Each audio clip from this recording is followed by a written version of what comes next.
നമ്മളെ തുണിയെല്ലാം കഴുകിയിട്ടുണ്ട്. അങ്ങനെ ഇതാ നമ്മളെ ചോറും വെന്തു. ഇനി വാർത്തിട്ടെ.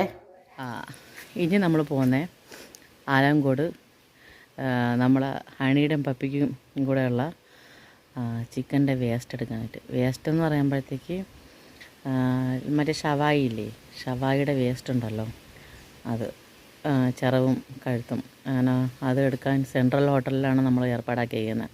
അപ്പോൾ അവർ മേടിച്ചിട്ട് നമുക്ക് മേടിച്ചിട്ടല്ല, അവർ മേടിച്ചിട്ട് അതിൻ്റെ വേസ്റ്റ് ആവശ്യമുള്ള എടുത്തിട്ട് ബാക്കി അവർ ആ ബക്കറ്റിലിട്ട് വെച്ചേക്കും.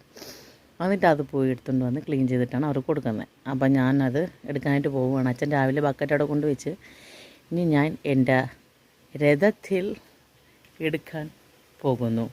അപ്പോൾ ഞാൻ പോയിട്ട് വരട്ടെ, എന്നിട്ട് ബാക്കി കാര്യം.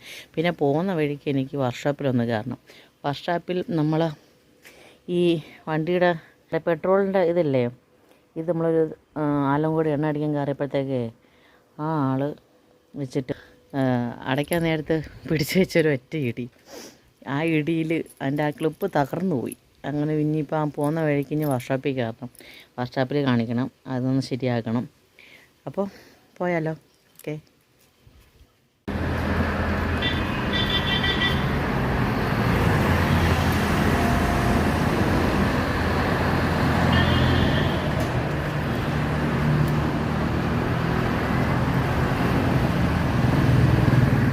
അങ്ങനെ ഞാൻ സുരക്ഷിതമായി ഇതാ വീട്ടിലെത്തിയിരിക്കുകയാണ്, ചിക്കനും എടുത്തുകൊണ്ട്. അയ്യോ, വണ്ടി ശരിയാക്കാൻ പറ്റിയില്ല കേട്ടോ.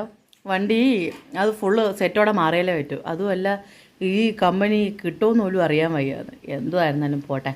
അപ്പോൾ എന്തായിരുന്നാലും എനിക്ക് ഇനി ഒരു പണിയും കൂടെ ഉണ്ട്. ചിക്കൻ വൃത്തിയാക്കി ഫ്രിഡ്ജിനകത്ത് കയറ്റണം, അത്രയേ ഉള്ളൂ. അപ്പോൾ ഇന്നത്തെ എൻ്റെ ഇത് ഇങ്ങനെയാണ്. എന്നും ഇങ്ങനെയല്ല, ഇന്നൊരു ദിവസമാണ്. നമ്മൾ ഒരു 2-3 ദിവസം കൂടുമ്പോഴാണ് ചിക്കൻ എടുക്കുന്നത്. അപ്പോൾ ഓക്കെ, അപ്പോൾ എല്ലാവർക്കും ഇഷ്ടപ്പെട്ടെന്ന് വിചാരിക്കുന്നു. Okay, by.